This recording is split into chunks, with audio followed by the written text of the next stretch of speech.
Estamos falando da evolução, né, comparando os pontos de vista senso comum com o ponto de vista ciência. Estamos falando que a razão cérebro-corpo foi uma tentativa, vamos dizer assim, de avaliar uma coisa que não existe na biologia de hoje, que é o grau de evolução das espécies, para determinar qual espécie seria, entre aspas, mais evoluída do que qual. E como a razão cérebro-corpo não o satisfez, né, pelo fato dela não nos colocar num extremo, vamos dizer assim, na ponta, foi criada por Harry Gerson um quociente chamado quociente de encefalização. Esse quociente de encefalização consiste em tomar as massas cerebrais e corporais de um grupo pequeno de indivíduos, um grupo restrito de indivíduos, e dentro desse grupo ser traçada uma reta, né? E essa reta expressaria todos esses pontos, né? Todas essas espécies, e a distância do ponto que está a espécie dessa reta de regressão determinaria quão acima ou abaixo da, entre aspas, média desse grupo estaria uma determinada espécie. Seria então uma maneira, o quociente de encefalização seria uma maneira de determinar quão evoluída é aquela espécie dentro daquele grupo, através da distância que a espécie estaria dessa reta de regressão que representa o grupo todo. Então, tomando o grupo dos primatas e fazendo a reta de regressão dos primatas, nós humanos estaríamos com o melhor quociente de encefalização. Só que o resultado também não foi satisfatório, porque os nossos parentes mais próximos, chimpanzé e gorila, não apresentaram os melhores quocientes. Perderam, entre aspas, né, para outros mamíferos que a gente julgaria, né, que são inferiores a eles. Então, apesar da tentativa de usar o quociente de encefalização para avaliar o grau de progresso, esse quociente também não foi satisfatório. Se descobriu, posteriormente, que os primatas apresentam algo que a gente poderia chamar de uma compactação do tecido neuronal, que faz com que o número de neurônios por grama de tecido seja maior do que em outras espécies. Então, por um tempo, se valorizou o número total de neurônios e foram feitas tentativas para se calcular o número total de neurônios que uma determinada espécie apresentaria. No entanto, o resultado também não foi satisfatório, porque o número de neurônios, por exemplo, em boto, continua a ser maior do que o de humanos, mesmo considerando que os humanos apresentam a compactação e os botos não. Então, os cálculos mostraram que espécies que seriam julgadas como menos evoluídas do que os humanos apresentam maior número de neurônios que nós humanos.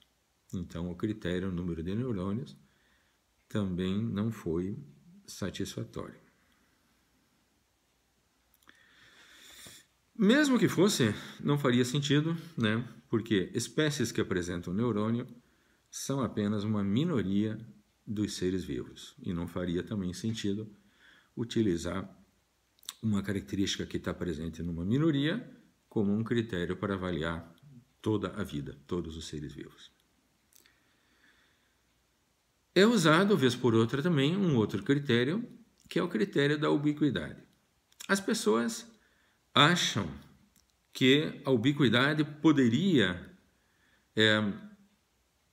demonstrar que nós humanos somos muito evoluídos, pelo fato de ocuparmos muitos ambientes da Terra, de sermos muito bem distribuídos na Terra. E isso é uma ilusão, né? Basta um pouquinho de conhecimento de biologia, né? A superfície da Terra é apenas 30% terra, né? Nós humanos não ocupamos oceanos, então já estamos limitados aí a 30% da superfície do planeta. Desses 30% de terra, os humanos ocupam uma parcela muito pequena, né? Seríamos facilmente superados por espécies oceânicas, né? Os milhares e milhares de espécies oceânicas que existem. É óbvio que esse critério também não satisfaria nem sequer a pessoa que propõe a ubiquidade como um critério de progresso. Nicho amplo é uma outra característica que muitas vezes a gente vê levantada, né? Dizendo que nós humanos somos mais evoluídos porque nossa dieta inclui um número imenso de espécies. E isso também é uma ilusão, basta a pessoa, né, ter um pouco de conhecimento de biologia, que ele vai ver que a nossa alimentação cotidiana se restringe a um número, não chegamos a usar 20 espécies diferentes na nossa alimentação cotidiana. Embora existam pessoas, né, que se alimentem de muitas outras diferentes espécies, né? E existem muitas e muitas espécies que apresentam na sua dieta um número muitíssimo maior do que as espécies que a gente habitualmente usa na nossa dieta, né? Então, nosso nicho não é tão amplo como as pessoas ilusoriamente propõem. Outros dois critérios, até é interessante a gente falar juntos, porque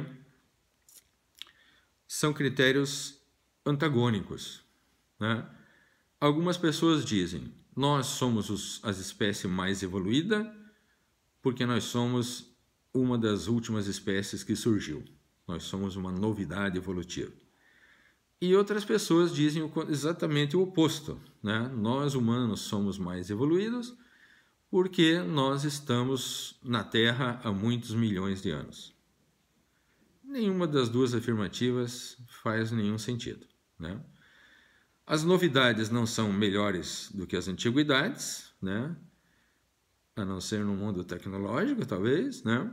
Então, o fato de ser novo não nos traria nenhuma vantagem, né? De sermos uma espécie nova não nos traria nenhuma vantagem.